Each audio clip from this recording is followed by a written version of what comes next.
that and not break this rule and not break that state rule for how much interest they can charge. And that was fintech. So it was basically technology that you were selling to financial services companies. And financial services companies are mainly banks, but also insurance companies, anybody who kind of touches money. Like, we invest in software companies. They ship bits and not atoms. Car companies make atoms and not bits. And financial services companies, they play around with money, if you will.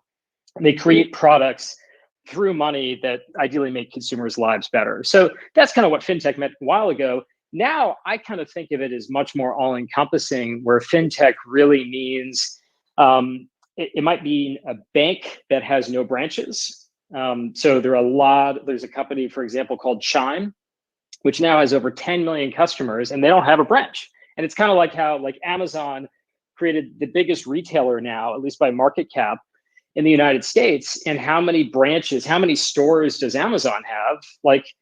Basically zero. I think they have one, which they kind of call Amazon Irony, which is a little tiny store that they have as a test project. But Walmart would grow by opening more stores. Amazon grew by using the intranet. And the way that I kind of think about fintech is it's companies that do, in many cases, what the old companies did 30, 40, 50 years ago with a physical presence. But what a fintech company does is deliver it to you via an app or via a website. So there are fintech companies they look like banks. There are fintech companies that look like new insurance companies. There are fintech companies that look like stockbrokers. But the commonality is that they use technology to make everything better. And in many cases, it's I think it's for a new generation of people sometimes where, somebody who, of my parents' generation, they would never want to open up a bank account at a bank where they couldn't talk to a person and they couldn't go to a branch. Whereas if you take somebody who's under the age of 30, they never want to go to a branch and they never want to talk to a person. The least used app on somebody's phone who's under the age of 30 is the phone app. They just want to text with people.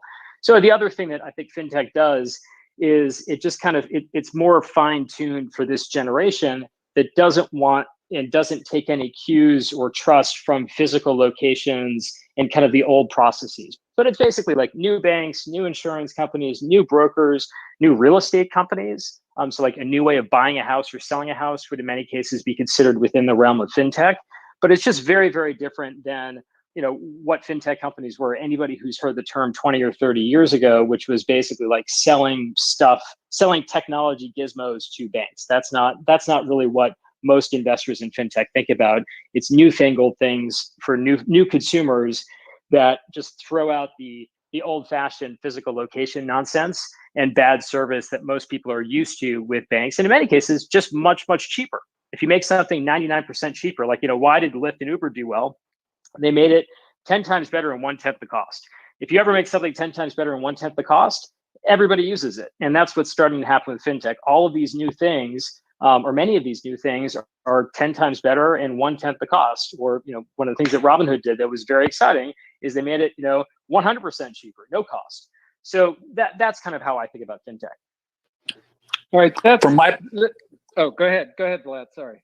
I'll just give you my perspective. So I never use the term fintech because when Robinhood got started, the term didn't really exist. I never heard about it. I think I started hearing it sometime around 2015 or early to mid 2015. And I kind of thought it was used to categorize Robinhood, which kind of bothered me. So that's why you never hear me using the word fintech. It just straight up didn't exist when Robinhood was founded. Alex, maybe you could take us through the retard revolution from kind of what the hedge funds were trying to do to GameStop, whether or not that was fair, and then what happened on Reddit, and then what ensued from Reddit, and then maybe pass it to Vlad about how that dramatically changed his life for 2 weeks for the worse and the better and everything else. Sure. So I'll kind of start with the basics here, which is I'm sure everybody knows, they've heard buy low, sell high. That's how you make money. You buy something low, you sell something high, you profit. It doesn't matter if it's a stock, like an orange, or real estate. The other way of making money is, at least in the stock market, is you can short something. And what shorting something means is you borrow, let's just say, Ben, you own 100 shares of GameStop. I think that GameStop is going to decrease in price. So I want to sell high, buy low, the opposite. Yeah. So in order to do that, I borrow the shares from you, or really from your broker that's holding the shares in their name, but on your behalf. And do I I'm know hoping, about that when you borrow it from my broker? Do I know that you're doing that? depends how sophisticated you are. So if you have what's called a margin account, then your broker has the right, because brokers make money through doing many things, but they kind of look like banks. They can loan you money. So like if you want to buy, let's just say you have $10,000 in your account, just like you can buy a house worth more than the amount of money in your bank account, you can buy stocks worth more than the money in your bank account, and that's called a margin loan.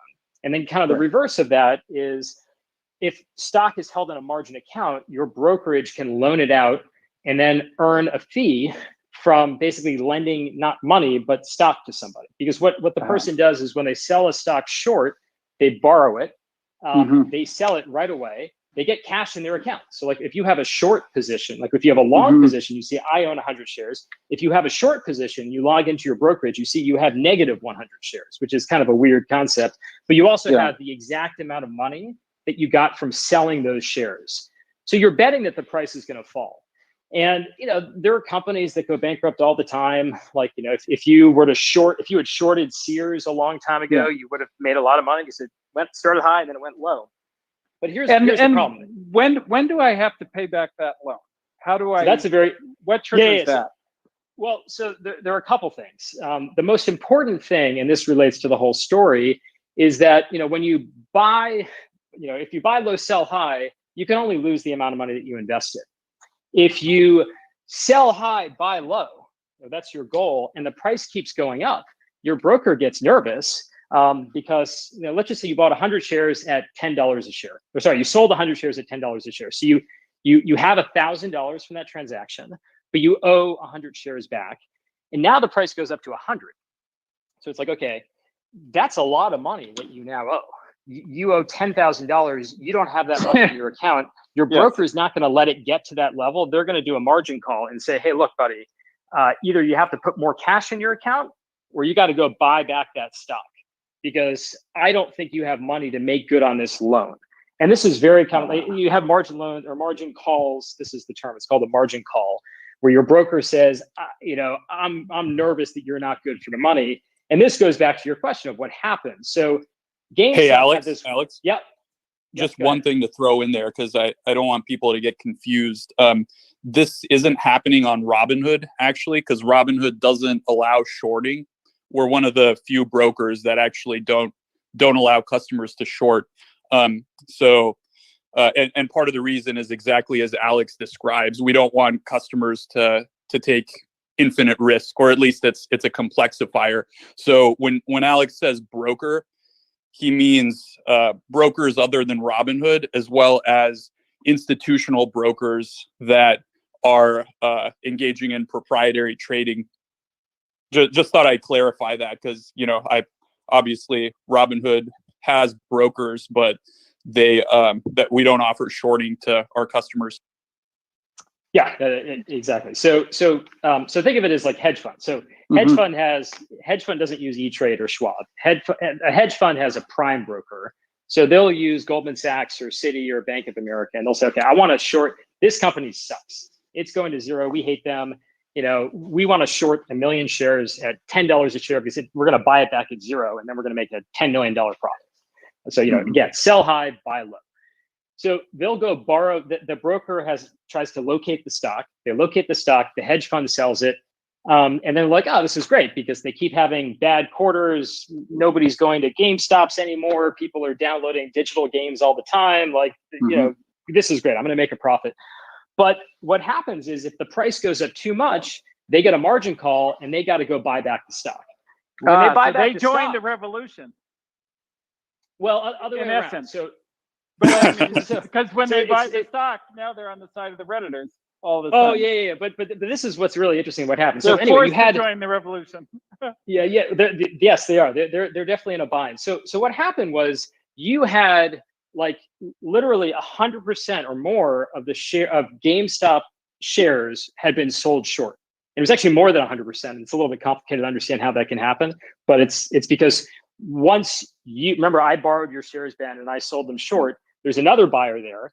And then that buyer that bought for me when I sold it short, they have it in their brokerage account. That broker can loan it out again and again and again. So, but 100% plus of the shares of GameStop had been borrowed and sold short. So when it went up, then a lot of these guys got margin calls. They had to buy it. And then, just how is a price determined? It's when you have more buyers than sellers. So you had just an amazing amount of buying. And this was not from Reddit. This was from like hedge funds that were getting what was called a short squeeze. So their broker was like, wow, like you sold at 10, now it's at 100. And like, if you sold 10 million shares at 10 and now it's at 100, I mean, what's 100 times 10 million? It's $1 billion.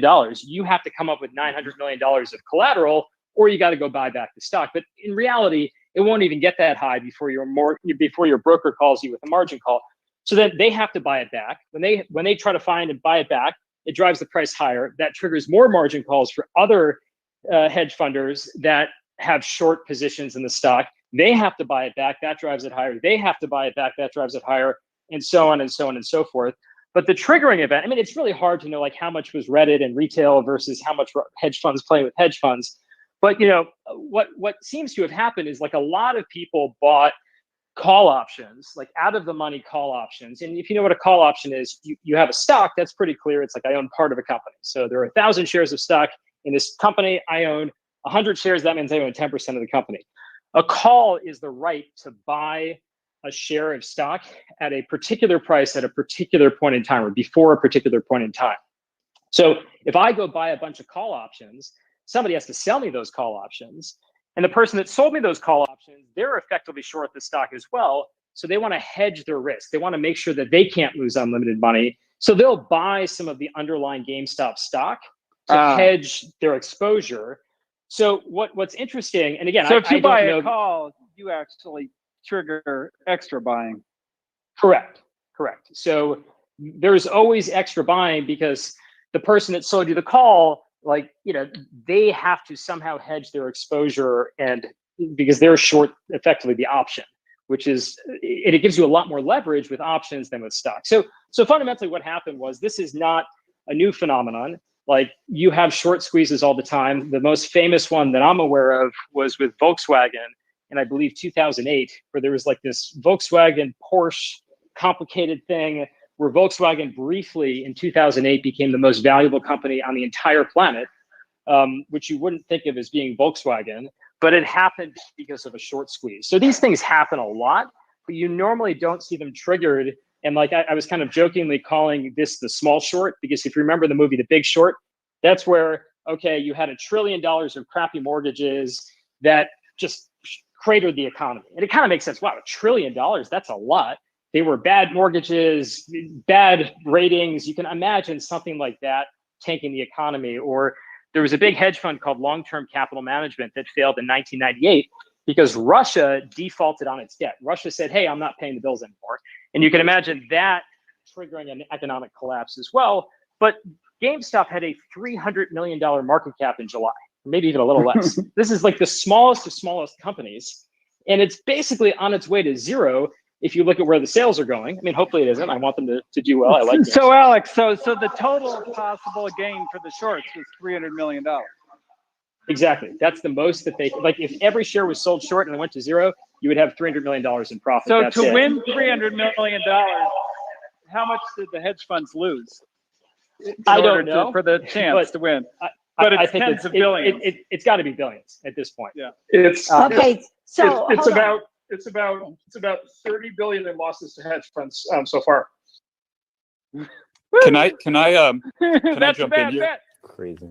I want to get Vlad up in here. But before we get Vlad in, I would like to ask some friends in the room like Marilyn and Chloe or Ahmed or Jules or Terry, if they understand basically what Alex was describing so far, if they have any questions, or Gail or Nate, Marvin, does anyone have any questions before we move on to Robinhood and Robinhood's mission, or what had happened was? No, he explained it very well. Great. He explained Any it questions, very Terry? well. Very well. I can actually throw in what I believe to be unique about this situation that we've never seen before. And I think I don't think this has been explored very much, but it really goes back to the idea of the meme.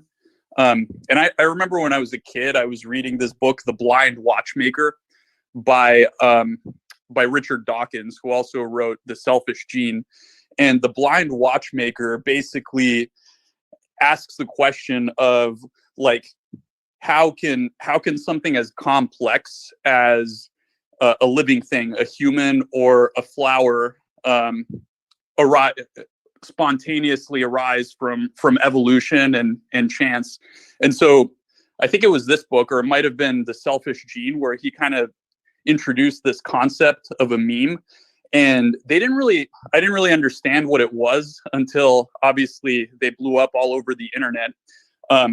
But basically a meme is like a living thing, right? He named it meme because it's like gene, and they can reproduce, they can spread, they get all over the place, right? And I think for the first time we saw here an intersection of this idea of a meme and finance. And so it entered the global consciousness and it started spreading, and it kind of turned into this like growing organism, and that propelled Robinhood to the top of the App Store, which then brought more people in to kind of join this collective effort. And I don't think we've ever seen anything like that before. I think it's going to be studied in like psychology textbooks. I think it's really a new thing that, you know, has been very unexplored right now. It's almost biological in nature, and that's why I find it so interesting. Thank you, Vlad. Hey, Sorry, Felicia, Vlad. I just have a question, Felicia, if that's okay. Sure, of course. So here's my question. The government, the regulators are all looking at what happened, particularly with respect to GameStop. And I'm just curious as to whether you guys think that if what the armchair traders did, if that had been done by other institutions, do you think it would have gotten as much publicity? Do you think the government would have been saying we need to look into this and make sure that this stuff doesn't happen? So I'm just curious as to your perspective on the government getting involved and looking at these types of situations when you have the armchair traders involved. Vlad, you want to take that? Or Alex? Yeah, I can give my perspective. I think that if there were no individuals involved in this situation, it probably wouldn't be talked about as much. Like, it wouldn't be part of the public consciousness. I think the reason why, and maybe there's other reasons, but part of the reason why the government and the regulators are so interested in this is because so many real people are talking about it, right? And some of them were very upset, some of them are very excited, but there's a lot of emotion. So I think that's critical to it, because ultimately, you know, your government represents the people. So if the people are involved in something, they're going to want to take a look and better understand it, as they should. Yeah, and I can add my take on this as well, which is this situation is not new, but it normally happens as kind of like hedge fund on hedge fund crime, if you will. So like there's this famous case, there's a company called Herbalife, which is worth $6.5 billion today, which a lot of people say is a multi-level marketing Ponzi scheme, and a lot of people say is a great business. And there were two big billionaires on other sides of that. So there was Bill Ackman, who said Herbalife is a fraud and it's going to zero, and he was mega short Herbalife. And then there was Carl Icahn, who was like, I don't like Bill Ackman and I'm going to make his life a living hell and trigger a short squeeze. I'm oversimplifying the situation. So this kind of stuff actually happened all the time.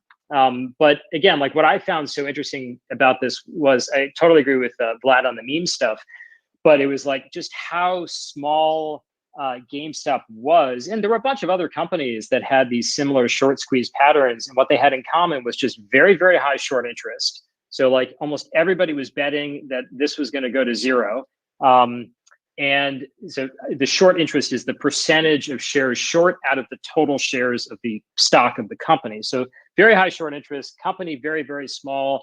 And then the Reddit army is the one that kind of triggered this, because if you do something like buy out of the money call options that expire in 2 weeks, like you're going to lose money most of the time.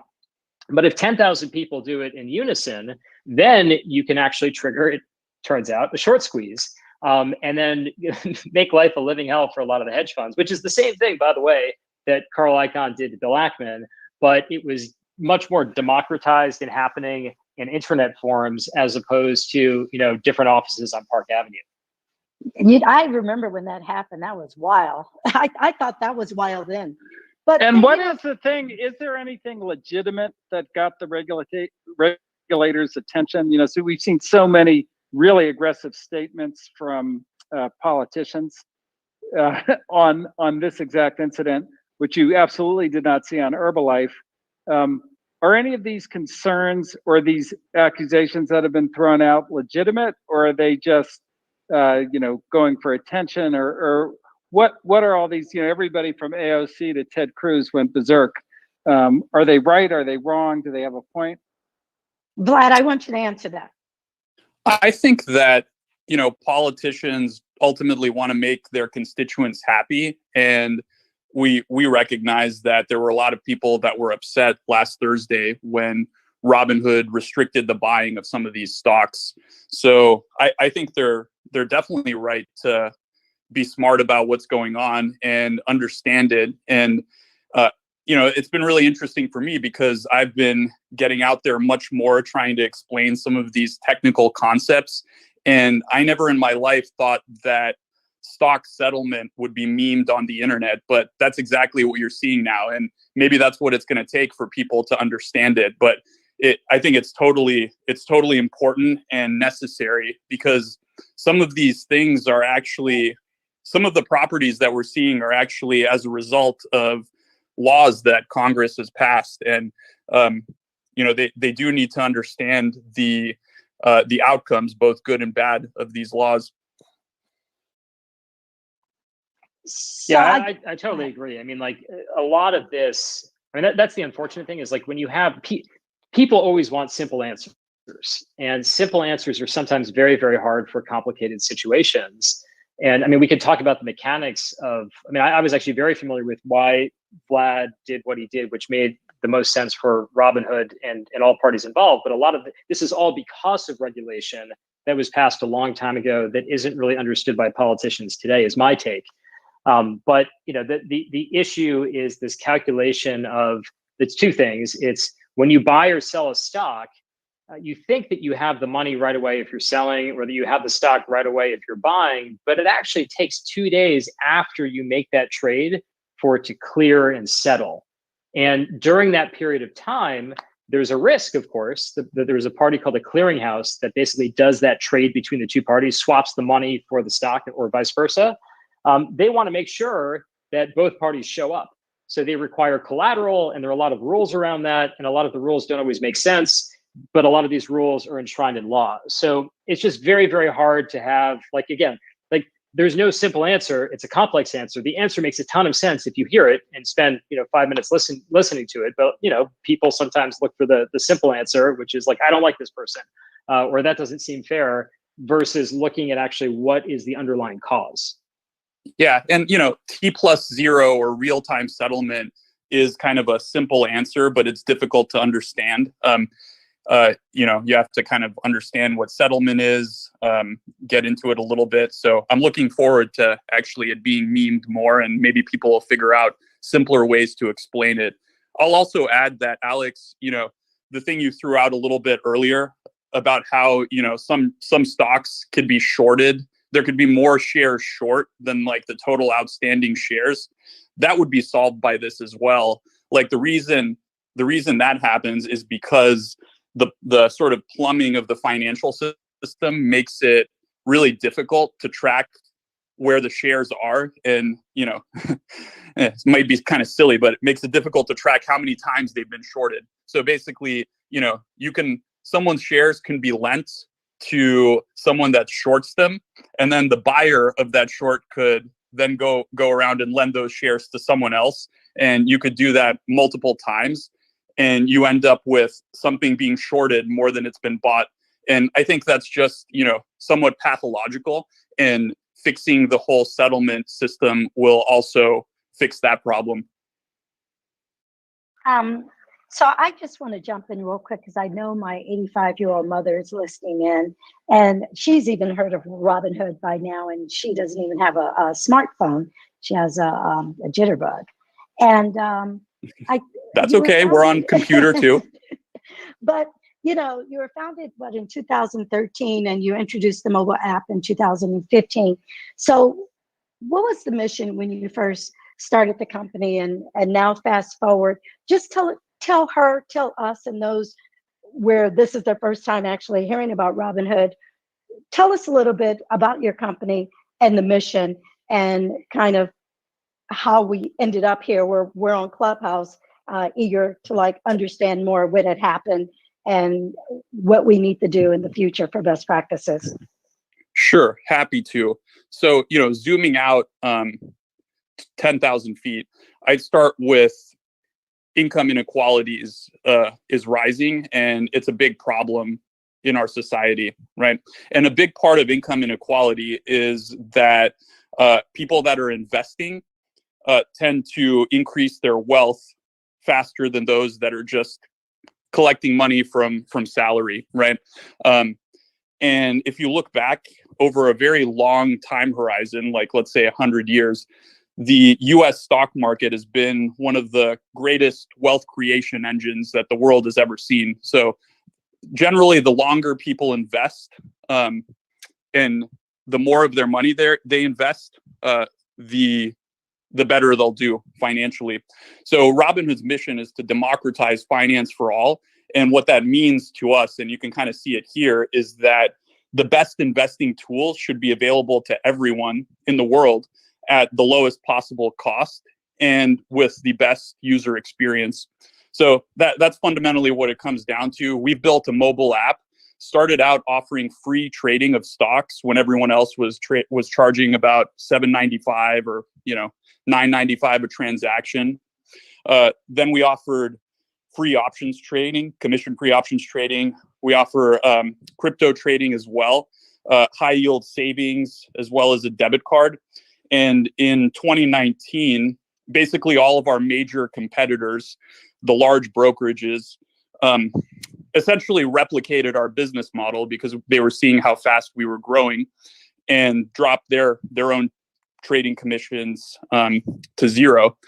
And I thought that was fascinating. I mean, the thing that I would compare that to, I don't think I've ever seen anything like that in my professional career, or discovered it really in history. It would be almost as if, suddenly every major car maker that wasn't Tesla decided to drop gasoline and switch to electric. That's kind of the magnitude of what happened. And, some of these companies, their stock prices fell, 25, 35% practically overnight. And it led to a wave of consolidation in the industry. So, some of the players had to be purchased by bigger players. So that was interesting. That happened in 2019. 2020, Robinhood grew very quickly, and that's continued into 2021. And what happened was a lot of sort of the meme stock activity around GameStop and some of the others was sort of done on Robinhood, and kind of we've been at the center of this because we provided the platform that the individual investors use to battle the hedge funds, in a word, but really just invest and trade their money. Yeah, and if I can add to that too, I mean, one thing that I mean, just echoing this, I mean, everybody in this room, I'm sure, is familiar with the term inflation. And inflation is just how money loses value over time. And you might see, oh, well, the inflation rate is only 2%, because most people think of inflation as the price of milk and the price of eggs. And in many cases, those things don't actually get that much more expensive because the farmer figures out a better technology to make the chickens lay more eggs, or milk gets cheaper because the delivery of milk gets cheaper. So sometimes things don't actually get that much more expensive. The thing that's getting more expensive than actually is creating not just income inequality, but what I call wealth inequality, is there are people that own assets, and then there are people that don't own assets. And if you don't own assets, and assets get more expensive by 10% a year, but milk and eggs only get more expensive by 2% per year, you might think that you're not being left behind in terms of, oh, inflation, I got a 2% raise, so I'm good. But assets are actually outpacing that. So I think it's really important for people, and I agree with Vlad on this 100%, and not to like overly make this about this democratization, but it's the democratization of asset ownership is so important. I mean, it's why I think it is important that people move from renters to owners, because if you own your house, that's an asset. It doesn't look like a stock like Facebook, but it actually is an asset just like Facebook stock is. So, and assets tend to appreciate, especially when we're in an environment today where interest rates are very low, the Fed creates more money. So it's really, really important. I mean, just societally, I think, in order not to have this massive wealth inequality gap, because I think you'll always have income inequality because some people will make more money than other people. And, you know, that's just that's how capitalism works. But wealth inequality is actually potentially a bigger gap, because once you get left behind and assets get more expensive, if you're not actually buying stocks or owning property or things like this when you're younger, it's very, very hard to transition from kind of a renter to an owner for assets in general as time goes on, right? Because, you know, if you spend all your money on rent for 50 years, it's harder to buy a house. And if you buy a house, sorry, go ahead. Yeah. Let me just double down on your inflation comment, because so I'm an immigrant to this country. I was born in Bulgaria, and I moved to the US when I was 5 years old in the 90s. So I think sometimes we don't realize how good we have it in the US, because we tend to think of stocks as risky and the dollar to be very stable, right? Because it has been. But if I look at Bulgaria and what happened in the 90s, Bulgaria, basically I snuck out, or I escaped right before this. It was very lucky, but it went through massive hyperinflation in the mid 90s. So basically the currency devalued by thousands of %, right? So, you know, a carton of eggs would be, let's say, 2 Bulgarian leva in the early 90s. And, you know, by 1996 or 97, it would be like 5,000 leva, right? So it would literally be thousands of times more. And so what happens in those cases are people's pensions, if they're not investing, just become worthless. Their savings become worthless. And, you know, my grandparents who are still in the country, you know, if they didn't have my parents who were in the US sending them money, things would have been very, very difficult. So if there was something like Robinhood available back then, I think it would have led to a lot of people having a lot of people really just being a lot happier with their lives in the face of the extreme hyperinflation of the Bulgarian currency. Wow, that was pretty powerful. I was having flashbacks of another conversation that I had in this room regarding different types of governments. So thank you for that. And it wasn't only Bulgaria. You know, it happened to the Deutschmark, Yeah. the German Deutschmark. Obviously, in Zimbabwe, there's other famous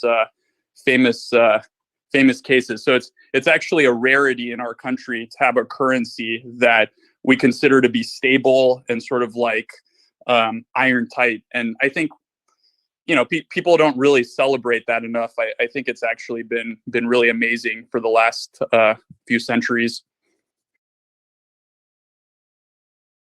Okay, I was talking to Ben. So Terry has a question, and then we'll bring back in Ben.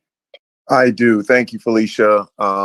First of all, I'm a layman, and I don't know a lot about this world. Again, as a creative, you just want to create and do your thing, and sometimes you leave it to the money managers, and you hope they're telling you the truth and all this stuff. But you know, the more I look at this, it's just what happened on Wall Street last week. It's like you see it as a big gamble, and and they tell you, yeah, it's a gamble. But then you also see where the house is always winning. And you look at Wall Street, they have these very complicated financial instruments that always allow them to win, and you always lose. It's like a conflict of interest, and what I saw happen last week when they would not allow people to, and I mean, a very simple understanding of this is that, people wanted to buy a GameStop and they wouldn't let people do it. And when I look at, and I listen to Vlad, and I understand what the mission statement for Robinhood is about, democratizing this for everyone. But then what happened is that, Robinhood did the same thing, and it just felt disingenuous. It kind of, I'm watching this all together, and I'm going, wait a minute, it just feels wrong, and I hope you understand that a lot of people feel just really sketchy about this whole system, and the lack of transparency. And here's another complicated financial instrument that comes and saves the day and stops people from buying it. And it's kind of like when the people use the same system that Wall Street has been using, all of a sudden they put a kibosh on it. You know what I mean? I just want to. Do you understand the how it doesn't feel, or it doesn't look right in a lot of ways, Vlad? Oh, totally. Yeah, I totally understand that. And, at first when this happened, my what I would say is every other broker pretty much did something like this, right? It wasn't just Robinhood. And, that's unsatisfactory, as it should be, to customers, because Robinhood stands for something, and it stands for individual investors being able to do pretty much whatever they want, as long as it's, subject to all the regulations and the laws. So when Robinhood disappointed them, and obviously the reason is not because we sided with the hedge funds or did anything like that, but the reason almost didn't matter, right? People wanted to buy the stocks that they wanted to buy, and when they couldn't do it, and it felt like Robinhood was stopping them, it sort of like violated the idea that they had in their minds of what Robinhood stood for. So I totally understand that. And look, I'm a creator too. Beju and I, who's my co-founder, I mean, we built this product with our bare hands. He designed it. I coded a lot of it. So obviously, when people are unhappy or dissatisfied or upset about anything, it sort of bothers me very, very deep inside, and I want to fix it, right? And that's why earlier this week, that's why we did several things. I mean, first of all, we wanted to remove the restrictions over time. And that involved raising $3.4 billion in 72 hours, right? Which, if anyone here has raised $3.4 billion in 72 hours, it's not the easiest thing to do. It also means you probably aren't getting the best terms because you have to do it so quickly. And I took immense, I'm not worried about this, but I took a financial sacrifice in order to do this quickly, just so that people could have the freedom and the ability to buy the stocks that they want to buy without these restrictions. So, I have skin in the game. I'm aligned with making a better future where people don't have to deal with these restrictions, and making it so that there is a level playing field. And I think there's more to do. But, one of the things that became clear to me also is I was kind of acting like just a market participant. Like Robinhood is subject to all of these rules, and we just have to follow them and play by them, and that's what it is. And I kind of realized that customers want more than that from us. Like, they actually expect us to say, hey, if these rules aren't working or the system isn't working, this is exactly how you change it. And these are the steps that you have to take. These are the people that have to be involved. And this is sort of the path to a better future.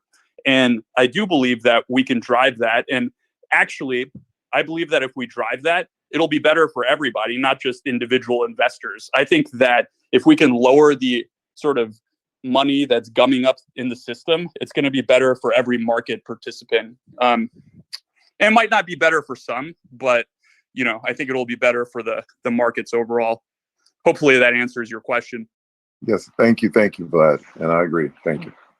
Well, I think it might be helpful as well, just to really articulate in the clearest way possible what happened. I mean, Vlad, I can give my perspective. You had the wake up call at 3 a.m. or whatever it was with your perspective. But again, it takes 2 days for these things to clear, and that's idiotic. Like, we use computers now. It used to take 5 days because people would, I guess, in Manhattan drive, have their horse go from one brokerage house to another brokerage house to change the paper stock certificates and money. Now it takes 2 days. And again, there's some risk. It's very, very low, but there's some risk that what if the buyer doesn't show up, or what if the seller doesn't show up? So let me just give you an example here. Like, let's just say that I am buying Apple stock, and then you're selling me Apple stock. If I don't show up with the money, Apple stock might go down a little bit over this 2-day time period, but it's not going to go down by 100%. Like, maybe it goes down by 5%. So the collateral that you would have to put up for that trade during this 2-day period, which again should be 0 seconds, but instead it's 2 days, is going to be 5%, roughly. I mean, I'm oversimplifying this, but it's 5% because it's called value at risk. The value at risk is not the full value of the Apple stock. The value at risk is the amount that Apple stock might go down. And because Apple's a $2 trillion company and everybody in this room has an iPhone because it's Clubhouse, it's just not going to go down that much. If you take a much more volatile security, volatile means the price is swinging up and down, and it could go up 100%, it could go down 98%. It's like, how do you calculate the value at risk there to the seller? Because if I'm supposed to buy, you're supposed to sell, and I don't show up to buy, you could lose 100% of the value in that 2-day period. So the collateral is much higher, but the collateral cannot come from the customer. And it's like, this whole system just makes no sense. And therefore, it's really hard to explain to people. And I think a lot of the news has just been very misleading on this, which is like, oh, these guys did this, these guys did that. And as Vlad said, it was every broker had this restriction. In fact, a lot of the prime brokers that hedge funds use also had restrictions in place for buying, because the collateral was just way too high, because it was based on this idea that the value at risk was the entire value of the thing that you were trading, as opposed to the amount that it might decline. But here, they were one and the same, if that makes sense. I don't know, Vlad, if you want to kind of input your take on this. It's a complicated topic, but like, that's the problem, is that like, I think a lot of the news that I've read, like 99 times out of 100, it's always been wrong, because these concepts aren't super well understood. Yeah, I'll just I'll add one thing to what you're saying, and then I'll kind of give the sort of layman's 2-sentence description of what happened that Thursday from Robinhood's perspective. But just adding to what you said, there was this law passed in the aftermath of the last financial crisis called Dodd-Frank. And I think some of you might have heard Dodd-Frank mentioned in connection with this. And I don't normally read all these documents, but I actually pulled up Dodd-Frank and started pouring through it. And this is actually all spelled out there. Like, Dodd-Frank specifically spells out how the NSCC clearing deposit should be computed and how that should be regulated, and includes all of these things about value at risk. So I just thought it's interesting that Congress, to some degree, just like specified how this should work. And so moving on to kind of the simple explanation, basically there was such a huge increase in activity and interest specifically around these stocks on Robinhood that Robinhood didn't have the money it needed to continue trading of them unrestricted. So we had to restrict them. And on Thursday, that restriction was very blunt. It was basically no buying. So customers that had the positions could still sell, but no new customers could buy. Friday morning, we allowed customers to buy limited quantities. So they're pretty small limits because a lot of the capital we needed to increase them was still in flight, and we were kind of waiting for that to land. Monday, the limits increased. They increased a little bit more till they got quite high, and then eventually we removed them. So that's in a nutshell what happened. Fab wants to jump in, and then Ben. Yeah, Vlad, I appreciate you breaking this down, but it's interesting in this time of the pandemic, which seems like it's been the great accelerator for so many interesting things. And you just, when this all was going down, I just think of all these people out of work and at home, and they're on their computers, just trying to make a few dollars. And then this incredible thing happened. I'm just curious, how you anticipate, because obviously this genie's out of the bottle. It has empowered all these little investors that you sought out to serve. So I'm just curious about how you now foresee this mass of people moving, this networking effect kind of multiplying now, and how that's going to affect your business and possible, other hedge funds who have, lost many, many billions of dollars. I'm not sure, to be honest. I mean, I think I have some guesses, but it's almost like, does a cell really know what's going on in the body? Each participant in the network, each individual has sort of a limited view into how the network as a whole behaves. So I can tell you, from our perspective, we want to be reliable and available for customers. And so, we have to make sure that generally when they want to transact, when they want to invest, they can do that. And if they can't, we have to be really clear and transparent about why they can't. And we're going to do that. I think we have been improving already. I don't know what it means for short sellers. However, I think short seller, it's an interesting question. If you are aware that, this other sort of retail investor exists that maybe you didn't have to worry about as much a couple of years ago, I could imagine that, if you're a hedge fund, you might be afraid to short as much. And that could have ripple effects that are unanticipated, right? So yeah, I think that's kind of the obvious one here. There will probably be people or hedge funds that are much more worried about engaging in short selling strategies. So I want to bring in, I actually have a brother in the room who actually lives in the future. So Mark, what are your thoughts on what this is going to look like moving forward in the future, 5, 10, 20 years from now? Yeah, so I think this was a really big moment. I think this is a really big deal. And basically, like, if you take kind of everything that Vlad was saying, and you take everything that Alex was saying, and if you kind of take it up kind of one more level, like, I think this is sort of one of these sort of moments where you realize the internet broadly is moving into a new phase. And I guess the way you could think about it is maybe the internet's been through two previous phases. There was a phase in which there was just no money on the internet at all, which was like in the 80s and in the early 90s. And then there's this long phase we've been in for the last 20 years, which is where, sort of advertising is the central kind of business model of the internet. So you have all these, huge, obviously, services like Google and Facebook and many others, that don't charge you, the consumer, right? They sell advertising. And of course that, that has its pros and cons, and there are various, kinds of issues with that as a model, which gets discussed a lot these days. And I think what this indicates is I think we're moving into like the third phase of the internet, in which people are not just clicking on things, and they're not just voting with their clicks and sending messages, to companies and politicians and each other and so forth with their clicks, but they're also voting with their dollars, right? That individuals directly are now controlling the flow of money online. And I think, like, if you think broadly about that, maybe the first, obviously, e-commerce is a part of that, but that's just buying something, right? That doesn't have kind of other effects. But if you think about like Kickstarter, Kickstarter started like 15 years ago, and maybe that was like the first example of this, with this rise of the idea of crowdfunding, right? Which is basically, if like 1,000 or 10,000 or 100,000 people get together on Kickstarter and all, decide to contribute $10 or $20 to a project, that can cause a project to exist, to make something that wouldn't have otherwise existed in the world.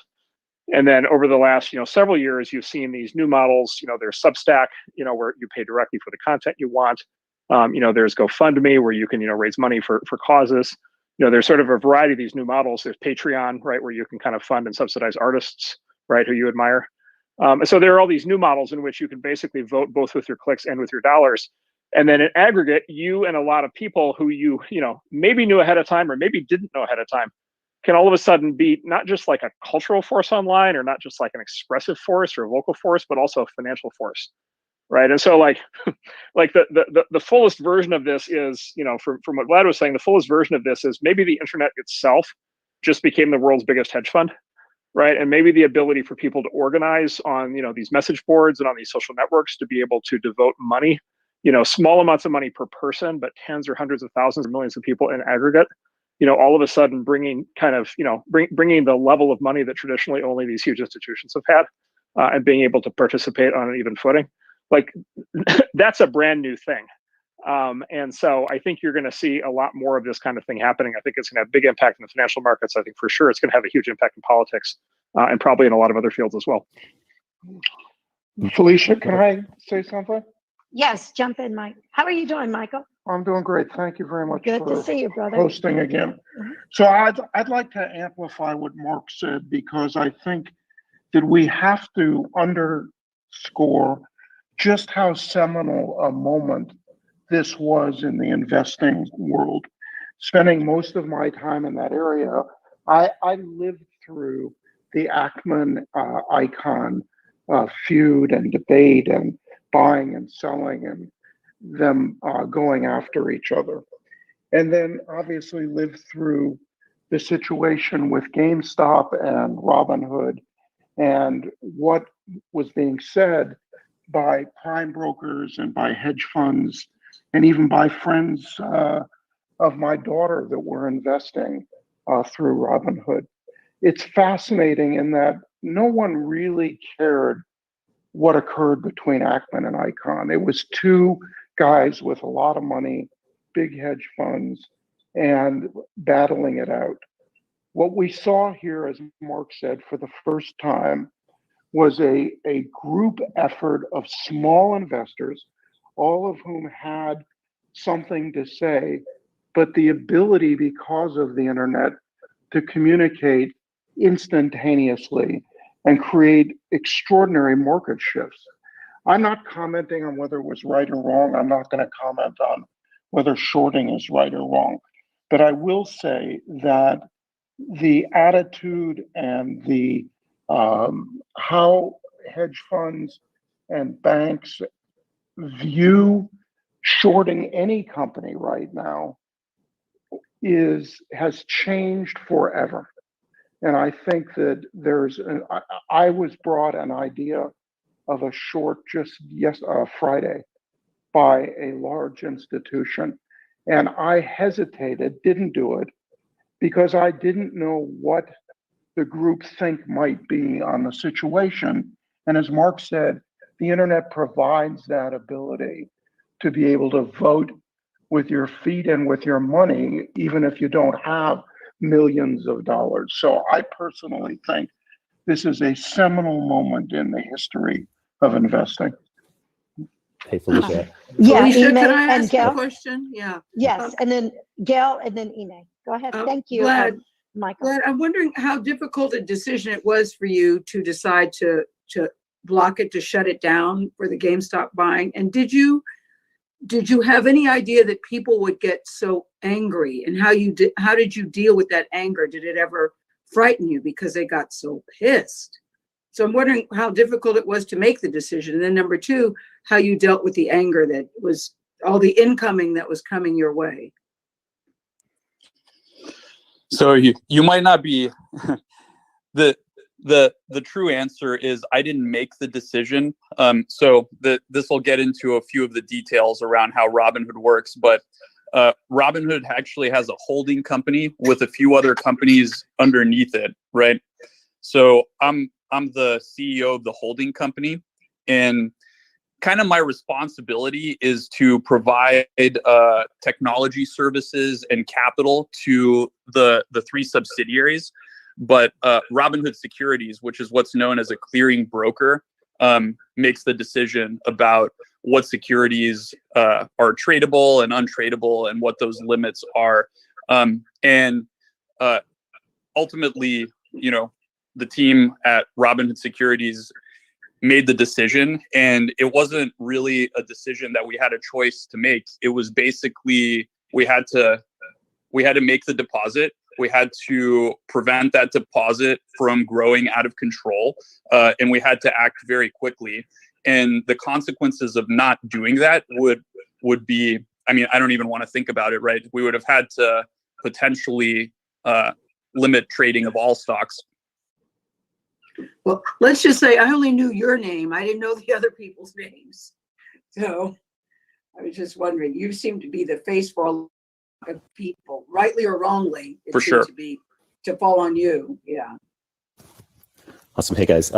Ime here. I had a question, given we were doing this little retrospective right now about the significance of this moment. And I know that there's still things that are left to play out, and we'll see, what this moment actually turns into. I'm curious, does anyone know who made money during this, i.e. all of the retail sorry, not the retail, but the armchair investors, most people were calling them, ultimately they rallied. That was the community that formed on Reddit. As they are sitting here now, the stock's gone down on the GameStop side by a couple percentages, but still is probably pretty high vis-a-vis where it was before the rally started. Just like, will the retail or the armchair investors walk away from this saying, "Oh, this was a worthwhile strategy to take"? And will we see more of these community-driven kind of investment strategies happening? I don't know if Mark or Michael, you said that you had your daughter that got into the mix and definitely bought some. She's still sitting pretty with her GameStop stock and thinking about holding it for a little bit longer, or kind of what's happening right now?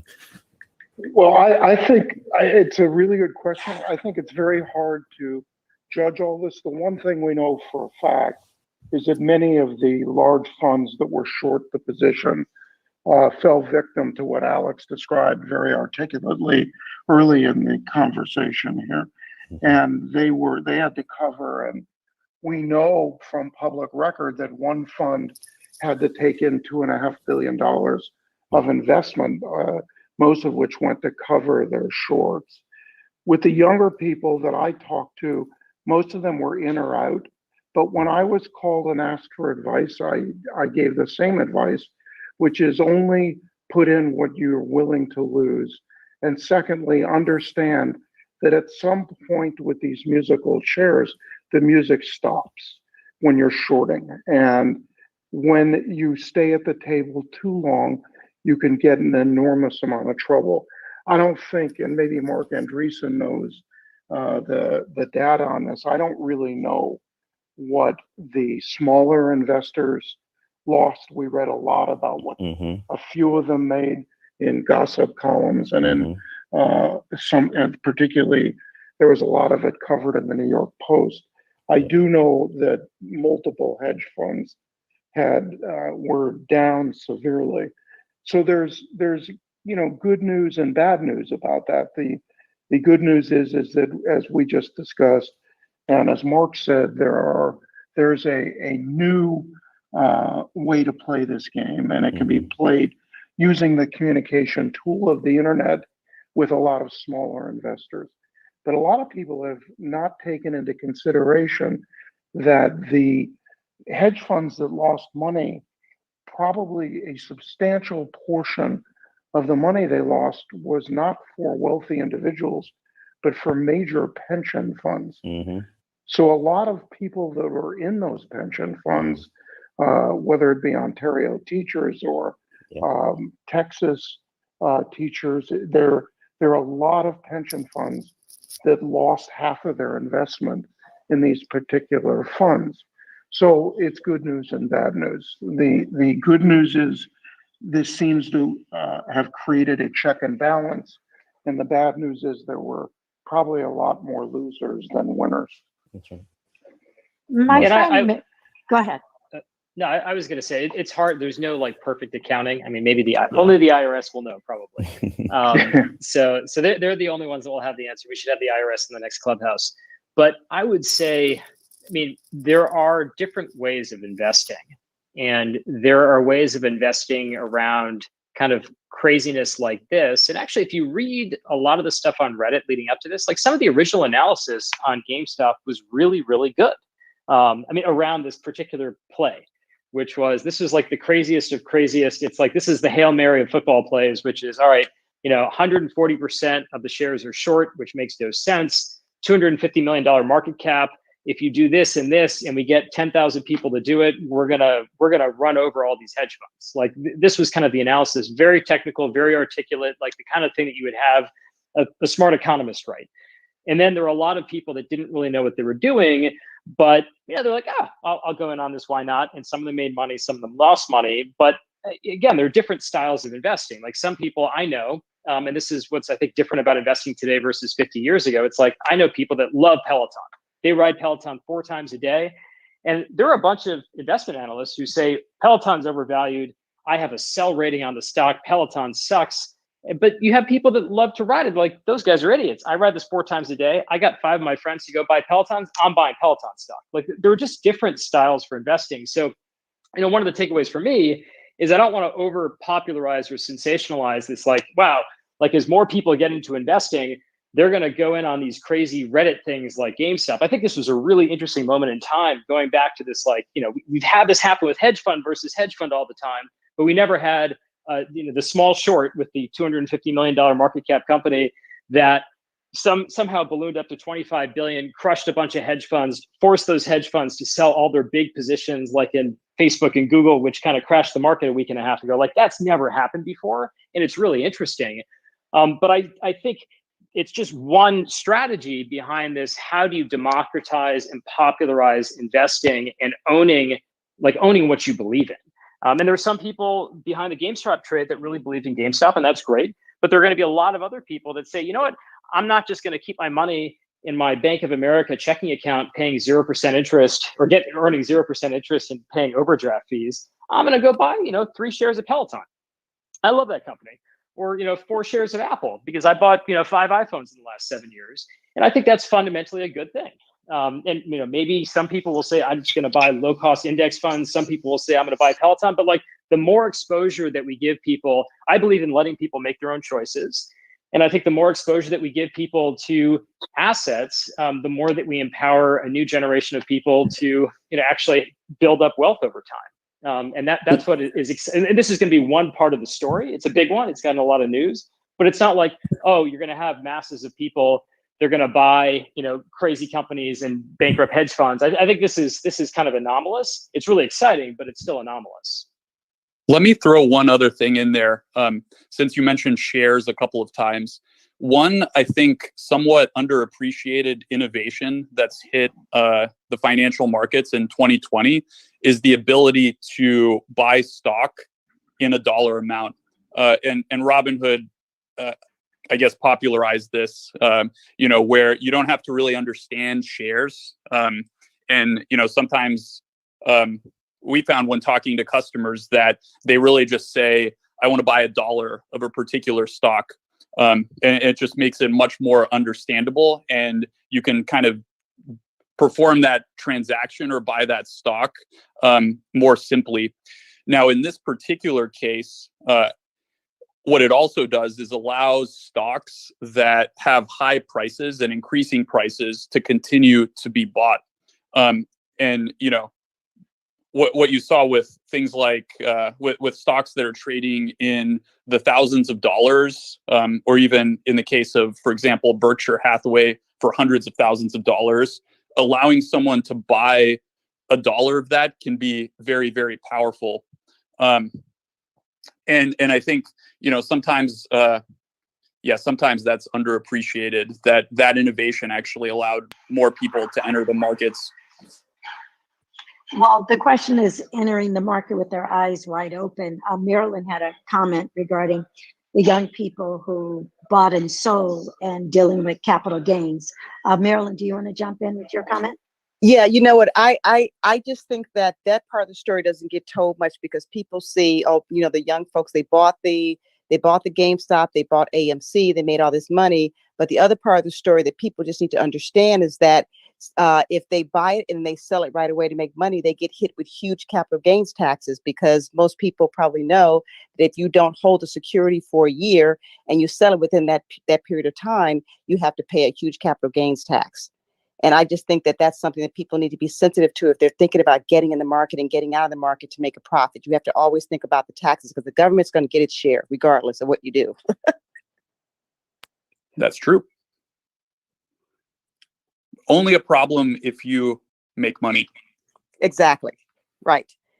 And then if you have a loss, then you can write it off against the loss. But if you make money, you've got to pay the tax if you sell it in a short period of time. Absolutely correct. In this my case, dad taught me growing taxes.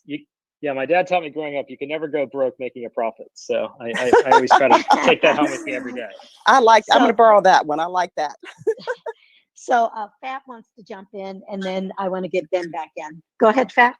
Yeah, so I wanted to get Mark's opinion on this, because this is such a real pivotal tipping point moment culturally and on so many levels for so many reasons. Mark, the housing collapse and the banking and all that stuff that happened, that was the accelerator, if you will, for blockchain, Bitcoin, crypto. And now we've just had this major turning point moment, Reddit rebellion, people on their computers doing, what they did to kind of win. And now we are at the kind of beginning of decentralization and DeFi. I'm just curious what you think that could look like as we go forward. Like, how could that improve these situations as more and more people dive onto these new burgeoning platforms?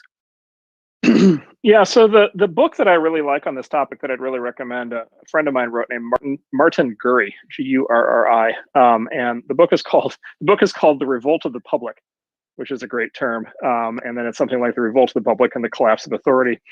And basically, it's actually interesting because he wrote the book even before this, and he even wrote the book before the 2016 election. So he kind of forecasted a lot of what's happening.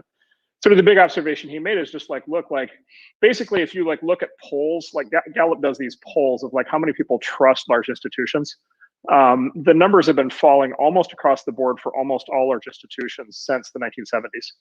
Right. And so people who trust the, federal government, state government, people who trust, big banks, people who trust the media, people who trust organized religion, people who trust basically just across the board. These numbers have all been falling, basically coming on for 50 years, and they're continuing to fall. And by the way, some of them are getting very low. And so there's a very negative way to interpret this, which is, our culture is becoming very cynical and very angry.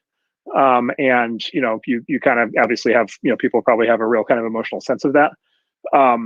Obviously what we're going through right now with COVID has caused, additional declines. People are now very deeply distrustful, of various, parts of the government that maybe screwed up testing, or maybe screwed up the lockdowns, or maybe aren't reopening schools, or maybe aren't approving vaccines fast enough, or, getting vaccines into people's arms fast enough. And so there's this accelerating collapse of trust in institutions. And exactly to your point, the global financial crisis is a perfect example of that. It was a huge blow, to the trust and credibility of the big banks and of the government's ability to manage the economy. And so there's this bad news kind of interpretation to it. And of course, you can worry about the consequences of that in lots of ways. But there's also a good news interpretation to it, which is, put bluntly, maybe they don't deserve our trust. Right. And maybe they did deserve our trust at some point, and maybe they don't now. Right. Or maybe they never deserved our trust and we just didn't have any alternatives. And there was just nowhere else to turn. And then to your point, basically what's happening is that the tech industry is furiously at work, both in the form of a lot of startup companies, but also just a lot of open source projects and a lot of these decentralized projects like DeFi, basically coming up with entirely new systems, many of which are much more bottoms up, right? Much more distributed, much more decentralized. That are basically providing more and more alternatives for many of the functions that the big centralized institutions used to provide in the past. And then this is happening probably most dramatically in financial services in the world of money. And so I think there's this huge basically fight that's forming up between the people who are going to want to hang on to the old institutions, even though people don't trust them anymore, and then the people who are going to advocate for these new decentralized approaches like DeFi. Even though you might say that they're not completely proven at the same level of scale. Fab, did you answer that? You're good? Oh yeah, thank you, Mark. Thank you so much. I want to bring in Jules and then Ben. Jules? Hey, so I just had a quick question in regards to some that Alex had mentioned earlier about that's crazy that there's this 2-day waiting period to make trades when, in the 21st century, it should be instantaneous. So I'm wondering if, now that we've had this big, the GameStop incident, do you think that, or really anything about the stock market is going to change, or in a month or two from now, it's literally just going to be same old as it was before? Well, I hope it will change. I mean, T+2 makes no sense. And actually the history on this is in 2004, we went from 5-day settlement to 3-day settlement. And then it took another 13 years. I'm not exaggerating. In 2017, we moved from 3-day settlement to 2-day settlement. So over 13 years, the geniuses figured out how to cut this down by an additional day. And this should just be real time, but it's not a technology problem. It's just, you got to get everybody in a room and agree. And you need, in many cases, like you need the government to take a leadership role here as well. Like the SEC took the leadership role on T3 in 2004. They took it in T2 in 2017. So like they should do that here. And then, my view is like, I actually really hope that there aren't a bunch of ill-informed fast track laws that come out of this, because all of these problems are solvable. So like, actually one thing, we did a Clubhouse on this a few weeks ago, but, take a company like AMC, which isn't doing so great because I don't know about you, but I'm not allowed to go to the movie theater here in California, and AMC operates movie theater. So they're running out of cash. So their stock goes up because they also had the same kind of short squeeze dynamics. All the hedge funds were short AMC. The Reddit army decided to go buy AMC or buy options. It caused the short squeeze. The price went up. You know what AMC did? They were like, wow, our stock price went up. Let's sell lots of stock, which they can do, but it's kind of complicated to do. So a company, normally you just have shares of stock in the company, and a company can issue more from time to time, but there are different restrictions on when they can and can't do that. For example, like what if they know their earnings are really bad? They have inside information that they have bad earnings. They can't just go sell stock to an unsuspecting public. It's meant to protect the public. But AMC, they were able to do what's called an at-the-market offering. So they sold lots of stock. They got hundreds of millions of dollars of now cash in their bank account. Their stock price went back down, but they're better off for it. And this is actually what creates a feedback loop. Like, the human body it's a feedback loop, and it kind of gets to equilibrium. If like your temperature goes too high fighting an illness, well, that's designed to kill the illness, and then your temperature goes back down, right? It's like it's a feedback loop. So the feedback loop actually works. Like the feedback loop could be, if your stock goes up too much and it's 100% short interest, blah, blah, blah, well, then the company gets to issue more shares and now is better capitalized. And if there are more shares, it's easier for the shorts to cover their short. And therefore, if that happens, then probably, I don't know, you'll have less of these kind of DDoS attacks, distributed denial of service attacks, if you will, on the hedge funds or on the companies themselves by buying the stock, Reddit style. So I actually think we have mechanisms today to solve all of these problems. But the number one that I know Vlad and I are very much aligned on, just from kind of independent perspectives, is like T+2 got to go. That doesn't make any sense to anybody. I mean, it makes sense if you're a buyer in some cases because you have more time to come up with the cash. But it made sense in the 1900s or the 1800s. It doesn't make sense in 2021. So like that's the number one thing to go, but it just requires coordination, as opposed to like, we don't need a new tech company to go solve instant settlement. We just need all of the participants in the market to agree. This old thing where we used to like, schlep stock certificates via donkey across Manhattan, and that's why we have T+2 today. Like that doesn't make sense. Let's go faster.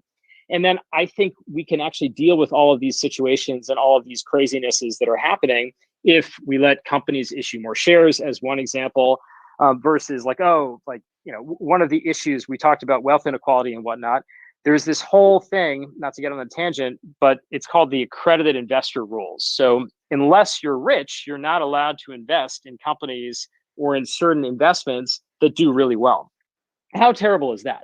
Like, venture firms sometimes post great returns. Private equity firms post great returns.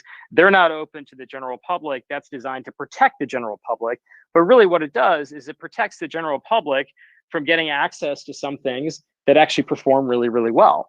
So I'd hate to have more laws that look like that, which are very well intentioned. Like the intention is let's protect people from themselves. But the reality is it's let's protect people from actually becoming owners and generating more wealth. And that doesn't make any sense. So I think we have all the laws that we need. We just need more organization around T+0 or T0. I completely agree with that. And I think it's super silly that you can buy, a $2,000 TV on your credit card and get that delivered next day, but you can't invest $2,000 into a startup. I think sophistication has been equated with how much money you have in your bank account. And that's also an outdated model that's going to have to change. But that's perhaps a battle for another day. Ben, can I get you to jump back in? Yeah. Sure. So I have a two-part question for Alex. And this is kind of, so going back to Terry's question, which I've been thinking about since he asked it, because it's really interesting. You know, he was kind of asking, look, can we trust this system at all? And then we've talked kind of since then about, okay, we have these crazy time delays in trades, and those intersect with a giant document called Dodd-Frank, which can basically seize control of of some like individual participating in this big cultural movement and stop him from trading.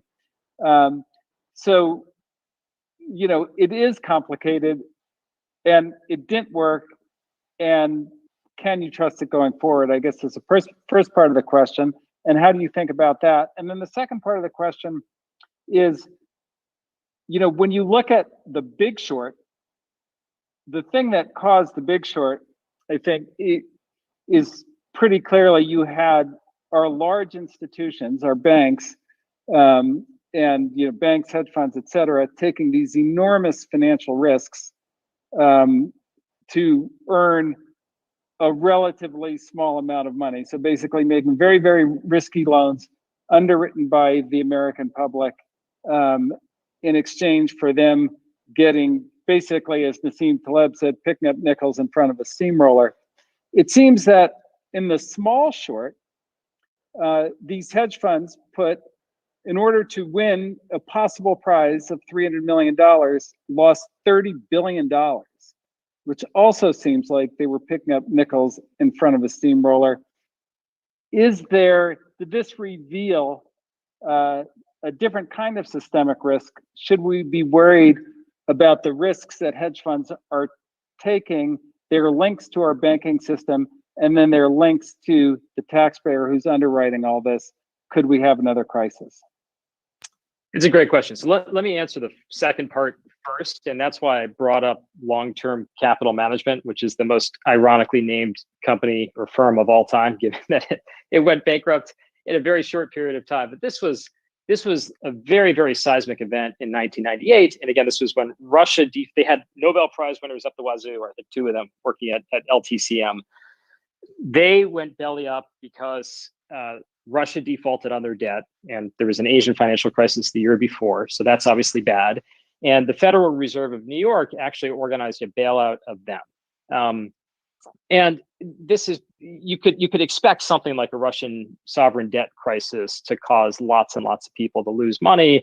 It's kind of I guess that's more of a white swan if you look at the history of Russia, but it happened. You can imagine that that's bad. And I think your question is great here, because it's like, who would have thought that GameStop would pose a systemic risk? And the reason why I called it the small short is because it wasn't just that the hedge funds lost money on GameStop. It's like, if everybody was short, and it wasn't just GameStop, there are a lot of names that a lot of hedge funds, they'll try to they're called hedge funds because they don't just buy things and hold them forever. They're hedging. The way that you hedge your longs, the things that you're buying, is you want to have some shorts. Otherwise, you don't deserve the title of a hedge fund. So a lot of hedge funds were losing money, and then they had to sell off all of their big positions that were good. It's like, oh, Apple stock, that's not going to go down. Wait a minute, if every hedge fund is in Apple stock, and some of these stocks are popularly called hedge fund hotel stocks, because every hedge fund, despite hedging, they're all in Apple, they're all in Facebook, they're all in Google. They all buy these mega names, and there's hundreds of billions of dollars of exposure there. If a bunch of these shorts cause the big hedge funds, in order to meet their margin calls, to go sell off the big stuff, that could actually cause a precipitous decline, all caused by a 5,500 store game retailer like GameStop. It's kind of ludicrous to think about, but that's the systemic risk. However, this is what I was kind of getting to with Jules. It's a really easily solvable problem. Let the companies sell shares. I mean, this is going to kill the trade to bankrupt the hedge funds.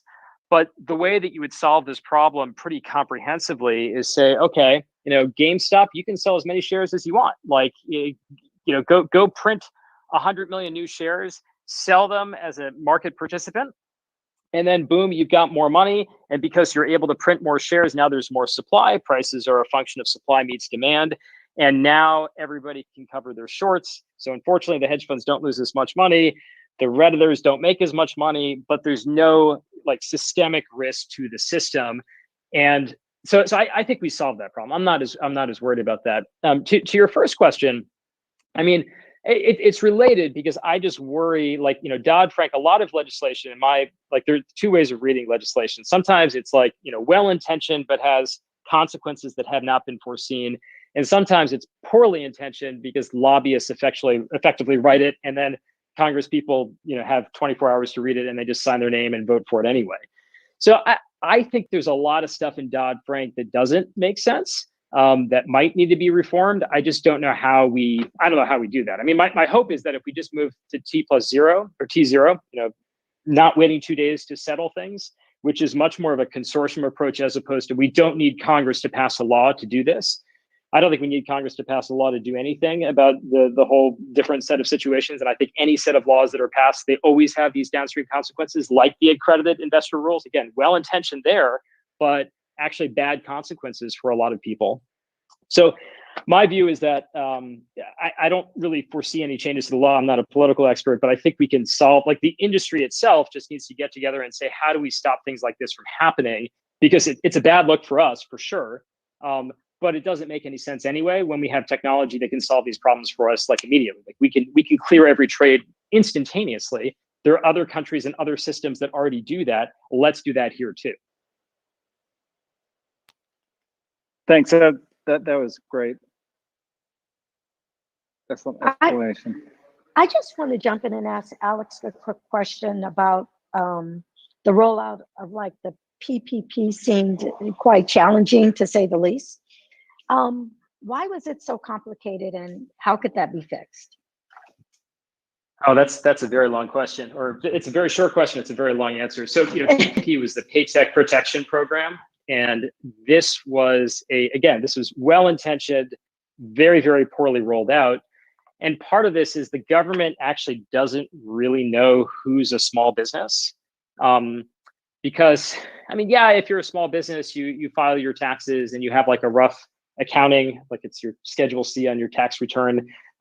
Here's how much money I spent on rent. Here's how much money I spent on this. But they don't know every day what your sales are. So if you're a small business, if you're a restaurant, as an example, and you're not incorporated, it's just a sole proprietorship. And it's just like, if it's me and my wife, we run a restaurant and we used to have sales. Now we have no sales because the government says, well, you got to go close your restaurant. The government doesn't know how much I've suffered. They don't have a way of sending me money because the IRS receives money. The IRS actually sends out a lot of refunds, but Congress people, I don't think, have a great idea of how all of these different systems work. So like, okay, we got to get money to small businesses. Who can do that? The Small Business Administration. It's a cabinet level role, but there's something called the Small Business Administration. It's part of the federal government. They don't normally make loans. They'll make some loans if there's like a hurricane or something, but normally what they do is they backstop loans. So banks make loans to businesses. And then if the loan is kind of questionable, the government will say, if the loan goes bad, we, the government, back it. So you get the money from the government, which is the sovereign. So no chance of losing money. So bank make the loan anyway. So that's what small business loans are. And this once in a 100 years, because we had the Spanish flu over 100 years ago, this once in 100 years kind of problem, we're like, okay, we need to get money to small businesses. It shouldn't be a loan, right? Like, why are we loaning them money? The government's shutting down their business in the name of public health, but like is ruining their business and destroying livelihoods nonetheless. We need to get the money. We don't want to call it a loan, but we already have this thing called the Small Business Administration. So we'll just let them do it. But the Small Business Administration says, well, we don't do that. That's what banks make the loans. So banks, you go make loans to businesses. And banks are like, what the mean? What are you talking about? This isn't a loan. This is a loan that you don't have to pay back. It can get forgiven. And then small businesses are like, well, which bank do I talk to? Do I talk to this bank down the corner? They don't do these loans. Do I talk to this bank, Chase? They don't even respond to my emails. So it was just a cluster. And it just was not very well conceived. It's one of the reasons why I think, and I hope in the future, there's a way for businesses to actually receive money from the government and send money to the government directly, almost like a bank account. It's not saying that banking should be nationalized. I love the idea that, I think banks and only banks should be taking risks and making loans to people and potentially taking losses or making profits. That shouldn't be the role of the government. But there should be a way, like maybe my social security number is actually like a little bank account. So if I receive money from the government or send money to the government, it doesn't have to go through a bank. And the same thing goes for businesses. So it's a really, really long story, and I was involved in some of it, or trying to help in whatever way I could. But it was just such a disaster because it had to get funneled through existing systems, through existing banks. Banks don't do it. It wasn't supposed to be lending. It was supposed to be almost like an outright gift of money to make up for these catastrophic closures or the catastrophic effects that they've had on small businesses. So that's kind of what went wrong. We have another round of it right now. It's a little bit better, but I mean, like every small business in America probably uses QuickBooks. There should just be a button in QuickBooks that says, hey, click here, get money from government. We saw that your sales went down by 40%, or we'll just cover all of your employees' payroll, like boom, done. And actually a lot of countries in Europe have something like that. We're just unfortunately way, way behind. Now we talk about like infrastructure. The United States doesn't have the best infrastructure. You think about that from like, oh, this highway is falling apart, or this road quality is bad. But in many cases, or unfortunately, in a lot of cases, we don't have great infrastructure from a financial services perspective, and also from a technology perspective in terms of what the government does. Well, my mic was on mute the whole time, and I was going, what? So, wow, thank you for that explanation. It's pretty sad. I'm going to get back in, Mark Andreessen. Yes, please. How can I help? I just love hearing your take on everything financial. So just share your thoughts before we start winding down. Yeah, we can go back to Vlad and GameStop, or we can talk about the PPP or whatever you like. Yeah, look, well, maybe I'll just make maybe make two final observations, like sort of twists and turns kind of along the GameStop story that I think people might be underestimating, that both kind of indicate how big of a deal I think this is. So first is, it's actually really interesting. If you go online, and you can actually go online and you can actually watch the video that originally kicked off the whole GameStop thing. It's quite interesting. It's like a 5-minute video. Somebody will remember this. Vlad, you'll probably remember, but the guy who does the videos on YouTube, I think is it Roaring Kitties or something like that? Deep Value, I believe, is his legal name. So he is, yeah. But Felicia, is this a family show, or can I use a bad word? Go for it. So this guy's Reddit handle is Deep Fucking Value, one word, and then he's got a YouTube account that I'm sure you can find if you Google him. I think it's like Screaming Kitties or Roaring Kitties or something like that. So he's the guy who kind of initiated this whole thing. And by the way, it turns out he's one of these characters. His real name, I think, is something like Keith Gill. And he basically is just like this financial planner, I think, in like, I don't know, somewhere in the Northeast, who just like sits, he's like, by the way, apparently like normal guy, wife, beautiful daughter, sits at home, goes to work during the day, and then goes home at night and dresses up in his gaming outfit and gets in front of his gaming PC and does all this internet stuff. And so anyway, he put this video online, some months back, kind of kicked off the GameStop thing. There's a couple interesting things about it. So one is like, to Alex's point, like he makes an argument as to the underlying value of GameStop, and so he makes what's called a fundamental argument, which is basically that this company is still, coming out of the pandemic, this company is still going to be valuable. They own a lot of stores.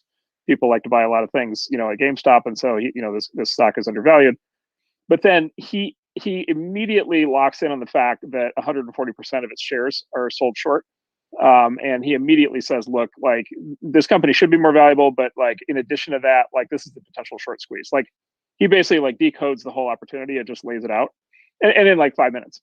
And so the observation there is like, he is actually professional. Like his day job is a financial planner, so he understands some of this stuff professionally. But like he had a sophisticated read on the situation. Like he didn't go into this like naively or like not understanding what he was doing. Like he knew what was what.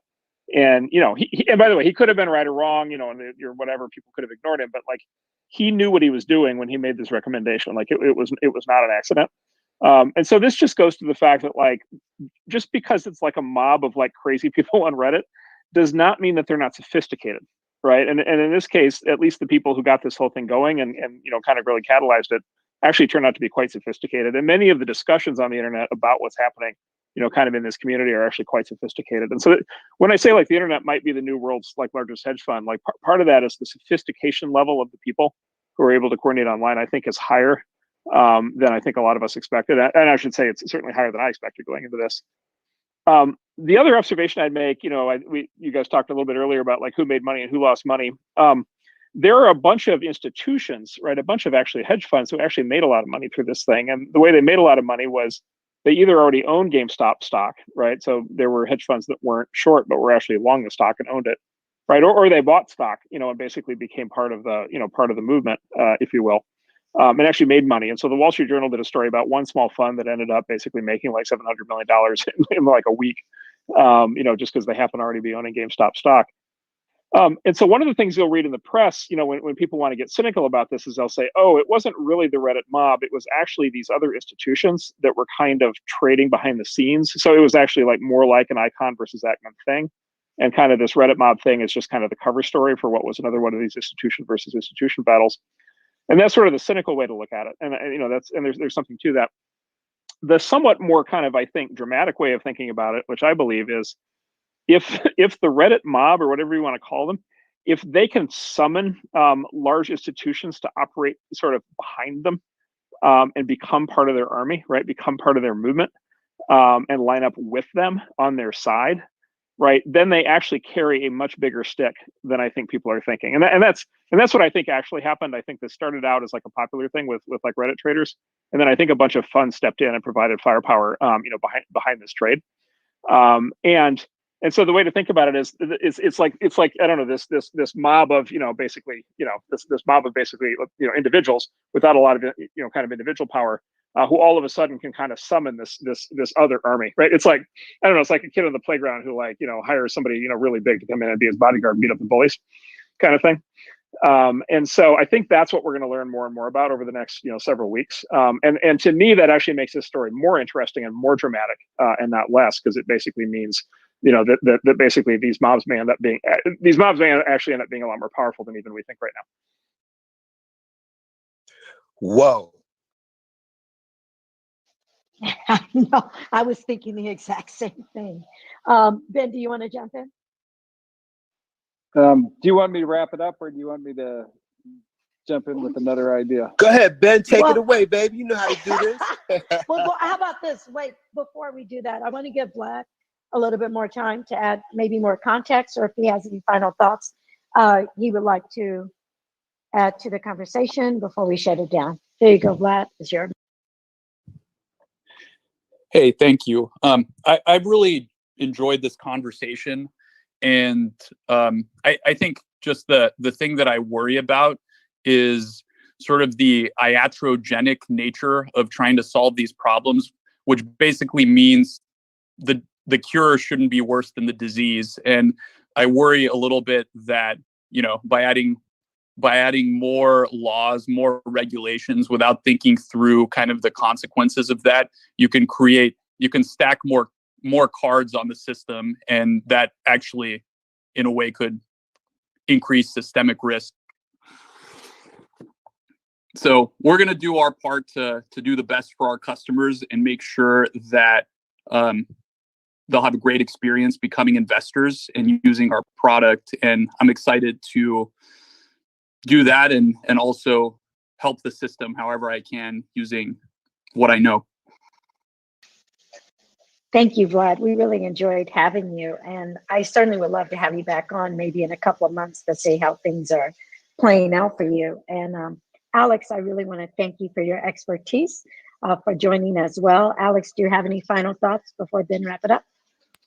No, I think Vlad said it great. I mean, there are definitely lessons to learn, and there are things to that, as Mark said, this is, in many cases, this will probably go down in history and people will write about this. And apparently there are 2 movies coming out about this, but you don't want to overtrain on this against the broader thing of providing financial empowerment and allowing people to invest in things. I mean, even if they invest in the wrong things sometimes, or maybe they invest in the right things sometimes, it's just, you don't want to have too many laws that prevent a progression of more people becoming investors. I think that's just fundamentally a good thing.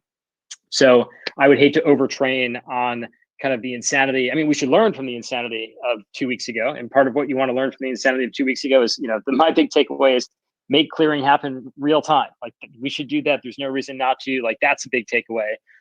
a big takeaway is not like, hey, let's overtrain on this. All investors are just going to invest in things like GameStop that might not have value, and maybe they go down and maybe they lose money. We have to protect them. We have to protect this. We have to stop that. Like that's a bad idea. So kind of echoing, I think we have systems to actually deal with this today. And the economic markets, it's like an organism. Like there are feedback loops where if you make too much of this, your body controls it by doing that. And it's the same thing here. So I think I think the market will handle this, and having more people become investors is fundamentally a good thing. So that's I guess my final thoughts of the evening. Thank you so much, Alex and Vlad. And I just want to check in to see if Mark or Michael Ovitz, do you have any final thoughts before we shut it down? My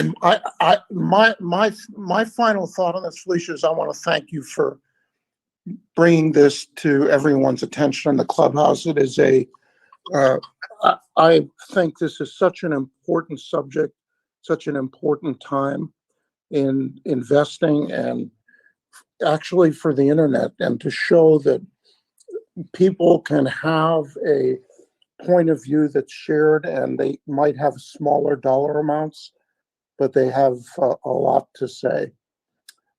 I still feel that there's good news and bad news on this, as I said before, but I think when history looks at this, this is going to be a turning point for in the world of investing, and pretty much in the world of how the internet is used for communications. So I think net, it's going to turn out to be a positive. Thank you for bringing it to everybody's attention. And Vlad, thank you. And Alex, you were fantastic. Thanks, Mike. Thank you. So Ben, you ready to shut it down? We can have dinner. Yeah. So and thank everyone for coming this week. Yeah, this has been an amazing conversation, and I just always love listening to Alex on these topics because he knows so much about all aspects of them. And then Vlad, you've been great as well.